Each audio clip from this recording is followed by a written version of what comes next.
What's up, everybody? So Crystal and I doing a little special video here for you guys because... Special Trump meltdown video. Wow.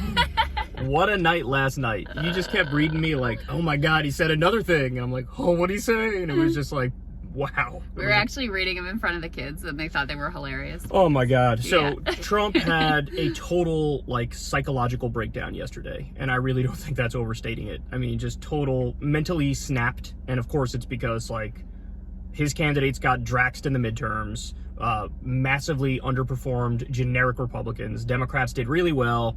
And DeSantis did like the best in the country for any Republican. He was supposed to win the race by like 3 points and ended up winning by like what, 20 points? So the polls weren't 3 points. He had a good edge going in, but 20 points was, I mean, it could not have been a better night for DeSantis all around. So the media, worse night for Trump. The media, including conservative media, for the first time that I've seen, has like fully turned on Trump. Like, you know, there was the New York Post cover "The Future" for DeSantis. They showed DeSantis, it says "The Future." See what they did there. There was another one. I think the next day the New York Post did "Trumpty Dumpty," and it was like, can all the Republicans put, you know, the party back together again, basically. The whole Murdoch empire. Like, Murdoch has clearly gone all in against Trump. So Fox News was publishing stuff, Wall Street Journal, I think an editorial, and then the New York Post covers, like you said. But beyond that, you also had Candace Owens fleeing the ship. Ben Shapiro, of course, and he was always, he hopped on the Trump train when he had no other place to go. Right. You know, he was originally a cruise guy. Now he's gone. He's, you know, and then you have Steven Crowder. He polled his own audience and said, would you prefer Trump or DeSantis? 70% DeSantis now. And these are all people who were hardcore Trump supporters. So look, I think there's a real shift, but I want to give you, I don't want to, we're burying the lead here. Let me read you all of Trump's total fucking meltdown. And by the way, he also went on to go after Glenn Youngkin, the Republican governor of Virginia, who, by the way, is no threat to anybody or anything. He ain't fucking running for president. He ain't winning. Like, what are we talking about here? So here's what Trump released this on Save America, his, you know, whatever, his shitty website. And then he also did it on Truth Social in like a zillion thread. He goes, News Corp, which is Fox, the Wall Street Journal, and the no longer great New York Post, bring back Cole, who's C-O-L. I don't even know who that is. No clue. Is all in for Governor Ron DeSanctimonious, an average Republican. I don't know why he did caps on Republican. He could have said average in caps. He didn't. He went average Republican governor with great public relations who didn't have to close up his state, but did, unlike other Republican governors whose overall numbers for a Republican were just average. Okay, by the way, that's not even true. DeSantis was the one who was like the most on the side of like leave stuff open. Yeah. So that's just like a flat out lie. It's amazing. His numbers were just average. I love how they attack each other for like the good things they do. I know. We saw this the other day. We were watching a Tim Pool video and they were talking about Trump and they were like, you know, the thing I didn't like about Trump is that he like really rushed that vaccine through. And then he sent out those checks. And then he sent out those checks. I didn't like that. So literally like the only good things Trump did. They're like, we don't like those things. Anyway. All right. Where was I? Overall numbers for a Republican were just average, middle of the pack, including COVID, and who has the advantage of sunshine, where people from badly run states up north would go, no matter who the governor was, just like I did. So he's saying like, you know, DeSantis in right-wing circles is given credit on COVID policy for keeping everything open, but also they think the numbers are lower there than other states. That's not really the case, but nonetheless, Trump's going, the only reason you did better is because it's sunny in Florida, so how about that? Ron came to me in desperate shape in 2017. He was politically dead, losing in a landslide to a very good agriculture commissioner, Adam Putnam, who was loaded up with cash and great poll numbers. Ron had low approval, bad polls. By the way, that's saying the same thing. Low approval, bad polls is just the same thing. Low approval, bad polls, and no money, but said that if I would endorse him, he could win. I didn't know Adam, so I said, let's give it a shot.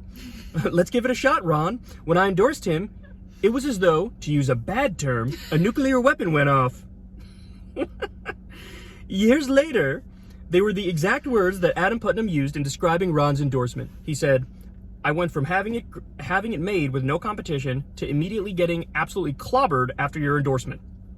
I then got Ron by the star of the Democrat Party, Andrew Gillum, who was later revealed to be a crackhead, by having two massive rallies with tens of thousands of people at each one. I also fixed his campaign, which had completely fallen apart. I was all in for Ron, and he beat Gillum. But after the race, when votes were being stolen by the corrupt election process in Broward County, and Ron was going down 10,000 votes a day, along with now Senator Rick Scott, I sent in the FBI and the U.S. attorneys, and the ballot theft immediately ended, just prior to them running out of the votes necessary to win. I stopped his election from being stolen. Okay, there's a lot going on there. This is the point that you made, okay? Trump just admitted to election fraud if he's telling the truth, right? Like, he's admitting, like, I sent in the FBI. Sent in the FBI and I to said, make sure shut that down you the vote counting. Win the election. Shut down the vote counting. Ron's ahead, keep it like this. Now, of course, they would say, no, but there was already fraud going on, so we were just stopping the fraud. But there is no evidence there was fraud going on. So if you're saying I did this, and it's actually true that you did this, you are admitting to election fraud. You are admitting that the 2018 race in Florida was won by Gillum, if this is true. Now, I'll go a step further, though, and I said this to you when you told me. I don't even think this is true. I think you're just making all this shit up, right? What do you think? Could be either. Okay. Could be either. I could see either. I feel like, I mean, somebody would have sniffed something out that was weird going on in Yeah, there would have been Florida. reporting about it. So I think he's just lying. But, like, it's so funny that the thing he's lying about is, like, he's saying, like, I did election fraud to help you. Right, claiming to commit, like, a gigantic crime. Yeah, their whole thing is like, we're anti-election fraud, and then he's like, I like doing election fraud. Okay, anyway, he continues. And not only he's still for going. DeSantis, but Rick Scott also. Right, Is yeah. like also implicating him in this too. Right, yeah. And now, Ron DeSanctimonious is playing games, is my favorite part. The fake news asks him if he's going to run if President Trump runs, and he says, quote, I'm only focused on the governor's race. I'm only focused on the governor's race. I'm not looking into the future. That is the most benign, Right, anodyne but he's supposed comment. to say, Yeah. Absolutely not. Trump is the best. I'm loyal to him. If he runs, I'm out. That's what he's supposed to what's say. so funny is DeSantis walked the perfect path in that answer. He just said nothing. He was just like, you're asking me about the future, I'm running for governor. Like, let's talk about that. Remember when, was it Mo Brooks, who said something like, at a rally, he said something like, I think it's time to move on from the 2020 election. And Trump had a total meltdown. Yes. Unendorsed him. Yeah, and he called him woke Mo Brooks. Woke Mo Brooks. This has the same energy of like, Oh, you didn't totally. really say anything wrong, but you're supposed to say, of course I bow at the knee of Donald Trump. He's the best. If he runs for president, I'll be all in behind him. And to say anything other than that is just a total and utter betrayal. Trump goes on to say, going woke. Trump goes on to say, well, in terms of loyalty and class, that's really not the right answer. He's such a petty bitch.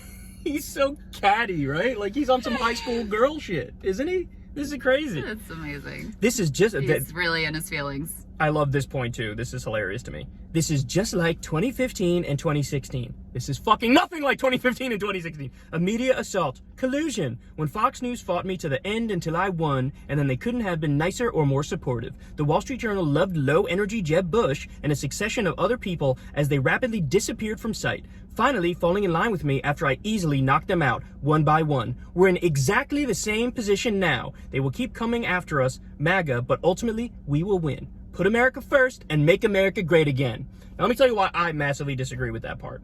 Because here's what Trump did in the past, in 2015 and 2016, definitely in the Republican primary. He was a counterpuncher. I took note every time. He would never be the one to throw the first punch. He would wait until a Republican came after him, and then he would open fire on them and go, hit them 10 times harder, basically. And so that's one thing. The other thing is he targeted people who genuinely weren't liked. Like, if you're shitting on Ted Cruz, everybody enjoys that. You're shitting on Jeb Bush, everybody enjoys that. You're shitting on John Kasich, everybody enjoys that. You're shitting on George W. Bush, everybody enjoys that, right? So he had easy targets, and he waited to counterpunch. He didn't throw the first punch. With Ron DeSantis, the problem is the Republican base actually likes him.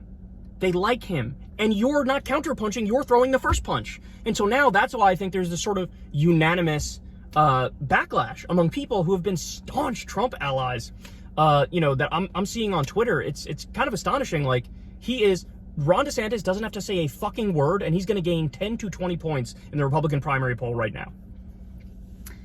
I disagree with you. I mean, first even of all, after all this, I am surprised by that. I don't deny that, like, this is the weakest that Trump has been since right after January 6th. Right. But I think he was actually in a considerably more vulnerable position right after January 6th. And if the Republican Party and the Republican elites had gotten their act together right then and stuck the knife in, I think they had a chance. But I just still don't see any evidence that the Republican base is interested in moving on from Trump. What they see is, yeah, they like Ron DeSantis. Ron DeSantis is a young man. What they would say is, why would you run against Trump and divide the party? Wait until 2028 or wait until 2032. You've got all the time in the world, and yes, you'll be the heir apparent after the era of Trump. So, I mean, Trump has been in a position before where he's right that Fox News and Wall Street Journal and they were all against him in the 2015 primary, and they ultimately bent the knee. I think once he gets indicted, just like when the FBI raided Mar-a-Lago, they'll all instantly bend the knee again.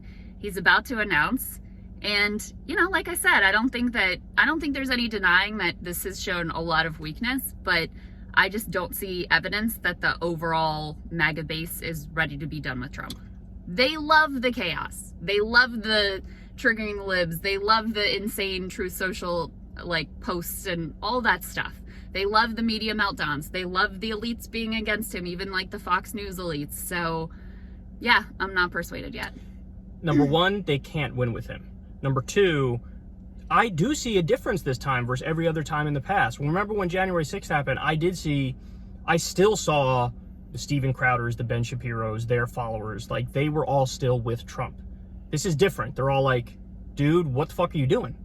What are you doing? So I think that's real. I know you think that's more media chatter. You think that's more from the Republican the Ben Shapiro, Daily Wire folks in particular, like they've been building up DeSantis. Fox as well has been building up DeSantis for quite a while. Remember, I think we definitely covered, Fox put together just a total puff piece for DeSantis of like voters who they cherry picked saying like, oh, we really got to move on for Trump and he's fine, but I really like DeSantis. So Murdoch has been doing trial balloons of this for a while.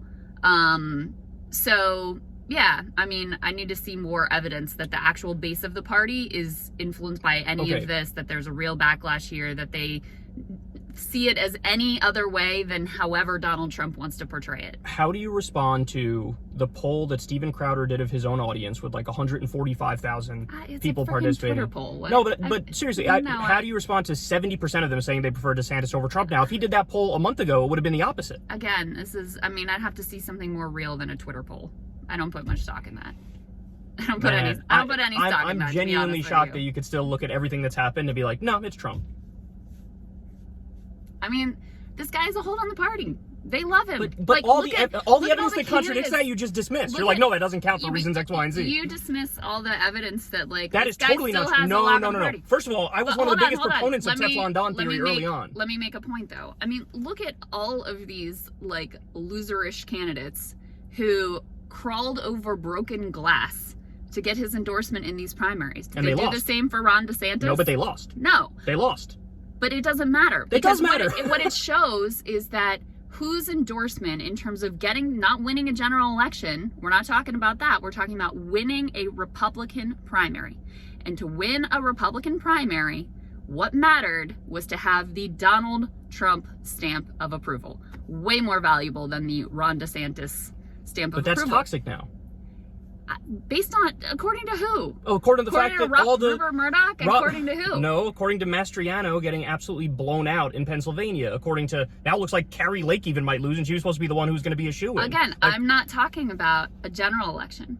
I'm talking about a Republican primary.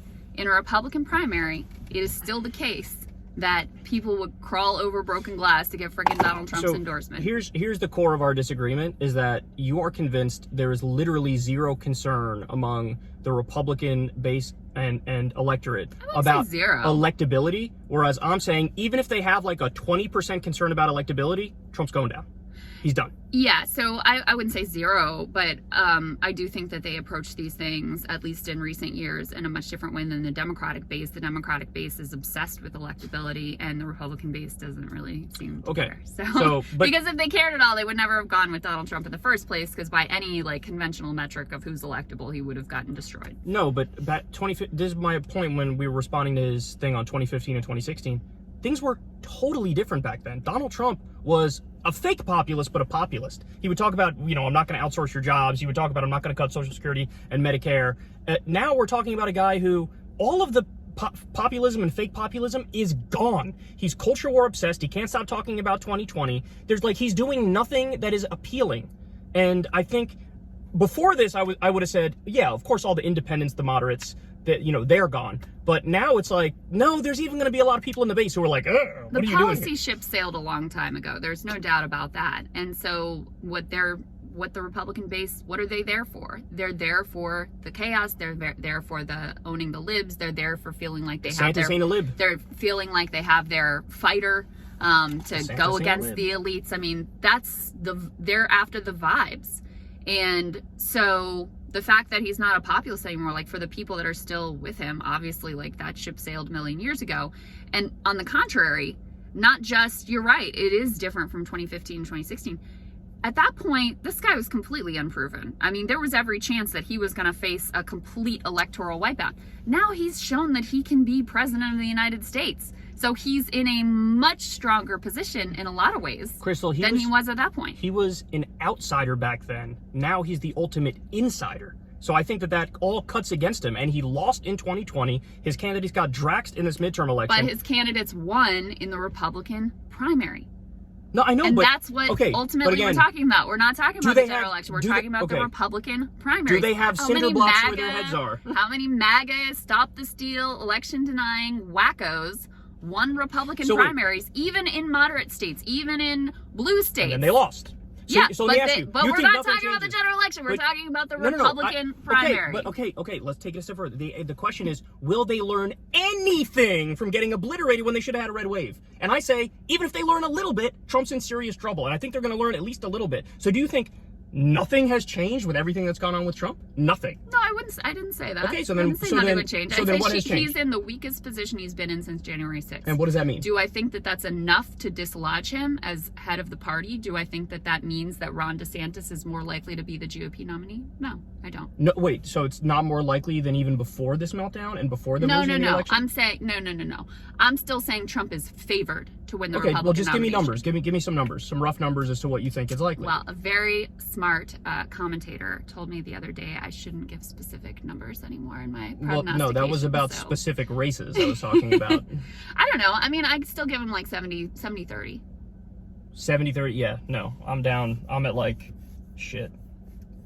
I'll grant you that he's the favorite still, but it's 55-45. I love how we're having this spirited debate over like a 15% difference in our estimation of who's more likely. I mean, it's the difference between a near coin flip and like, a very high likelihood that Trump still wins. But if an indictment comes, if a conviction comes, an indictment only helps him. Okay, so let me ask you this: what happens if Trump cannot stop shitting on DeSantis, Youngkin, other Republicans? Is it your estimation that the majority of the Republican base goes with him every step of the way and is like, yeah, fuck all these other guys who are proven successes who actually believe in conservative ideals?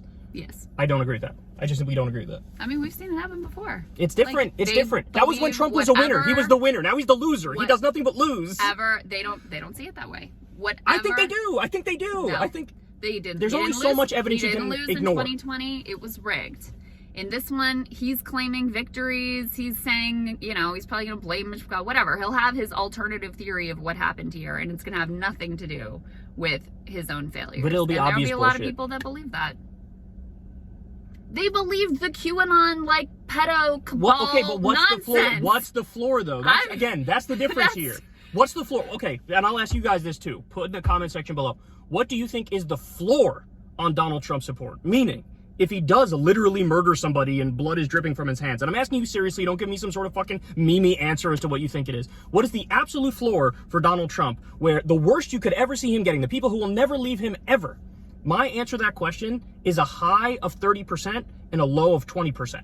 Now, that's still a phenomenal... It's amazing that we even get to that point in the country. I mean, there's over 300 million people in this country. To have a 30% or even 20% block that will never abandon you under any circumstance whatsoever, that's way more than anybody else could do, right? So I'm granting you that, but I think the high is 30, the low is 20. In order for you to be right, you would have to say that, it's 40% or 45% they're never going to abandon him, and I just don't buy that. No, because, not doing well with your endorsed candidates in election is a lot different. With some rationale that he'll create and invent out of thin air is a lot different than murdering someone and having blood dripping down your hands or out of your mouth or whatever your theoretical scenario is. So I don't think he's anywhere close to what his actual floor of support if he did something that manifestly atrocious on camera or whatever would be. Final point, there's one surefire way for Trump to lose even the primary.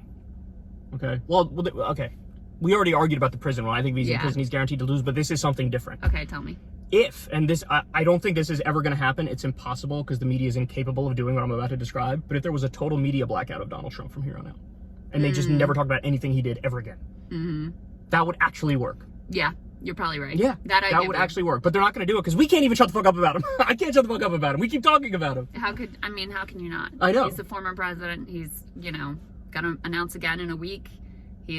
Listen, I know you're very convinced he could never win a general election again. I'll give him 1%. 1% chance of winning a general election. 1%. I agree that it is, especially after this performance by Biden and the Democrats doing a few good things, that is much more likely that Joe Biden wins, but I just don't. I don't put anywhere near the certainty with it that you do. Well, a lot can happen between One more now final and then. question. I'm curious your answer to this. In your opinion, has DeSantis, in the context of, eventually trying to be the Republican nominee, has he misstepped at all any step of the way, do you think? Or do you think he's actually been almost spot on with everything? I think he's played his cards right. Correct. But yeah, that's right. But I think it is a very different phase if we don't even know if he's actually going to run in this primary. If he runs against Trump and has to go up against him head to head, we have no idea how that goes. He could easily melt like an ice cube, just like Jeb and Chris Christie and Marco Rubio and all the other cast of characters. Like, he could just as easily completely melt once he has to go head to head against Donald Trump. And I will say this, I'm very strongly of the opinion he better say nothing. Don't respond. But eventually he's gonna have to say something if he's gonna okay, beat well this then dude. I wish I was in the room so I could be like, here's exactly what you say, because there's ways to handle it and ways not to handle it. And obviously I agree with you that you don't want to get the ire of whoever remains with Trump. Yeah, he's played it perfectly because he hasn't been pro-Trump, he hasn't been anti-Trump, he's just been doing his own thing, and that's why the Republican base likes him and they kind of view him as the heir apparent, right? Yeah, and DeSantis is not the showman, and I mean, he's not a super charismatic figure. So in some ways, I also think the image of what he is a bit inflated right now, without having to be subjected to, like, the ritual humiliation that the rest of the Republican Party had to be subjected to. Again, a key difference is, the thing you said about DeSantis, I agree with. It's possible that given time and more stuff happening, he could just melt like a fucking ice cube. I agree with that. But the difference between me and you is, I also now think that's possible with Trump, and we may even be watching that right now with our eyes happening with Trump, which is why I find it so funny and so interesting. I just think he lost a step, Crystal. He is the definition of somebody who needs to touch grass right now. I know. What was the point? It was Richard Hanania, who's a right-wing guy, but he made a point that I thought was really good, which is, ultimately, Twitter was a moderating force for Donald Trump, because he could get some pushback and get the sense of the general, like, what's everybody thinking. I'm not kidding you guys right now. He is on Truth Social today going after Glenn Youngkin, who didn't say anything wrong. He's just a standard Republican who won, by the way. Continuing to go after Ron DeSantis. He also said some shit about CNN. Should I read them that? The CNN thing? Oh, that's funny. He was like, CNN should become conservative and only have me on. And he's also retweeting straight up QAnon shit. Not even just like flirting with it, playing footsies with it. It was like, the storm is coming type shit. Yeah, he was retweeting him in like Q drops, and he's like all in with nonsense. Yeah, so in other words, like, it's... Remember how super online the Republican, the National Convention, nominating convention was? Remember? Like, they were taking all these, like, super online stars, and then they'd have them at the convention. And well, that's part of the problem with them, is that they're literally... like, so insular. Right-wing podcasters and grifters, like, oftentimes control the party. Anyway, I have to read the Youngkin one. I'm sorry, I have to do this. Youngkin, he put it 2 separate words. Now that's an interesting take. Sounds Chinese, doesn't it? What? In Virginia, couldn't have won without me. I endorsed him. Did a very big Trump rally for him telephonically. Yeah, he didn't actually... Youngkin didn't want him to actually come to the state. Oh, my God. So Trump did a phone rally. Yeah. Got MAGA to vote for him, or he couldn't have come close to winning, but he knows that and admits it. Besides, having a hard time with the Dems in Virginia, but he'll get it done. What? You know where I think that came from? So, where? Winsome Sears, who is the Youngkin's lieutenant governor, and who was the head of, like, Black Americans for Trump or something like that, last time around, came out and said, I won't back him next time around.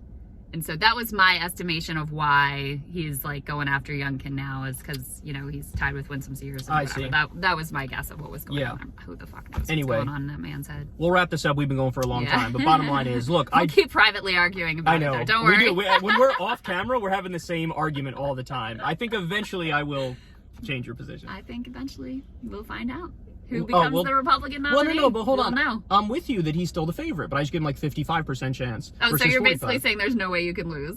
If he becomes the nominee, you still were really right. Well, of course.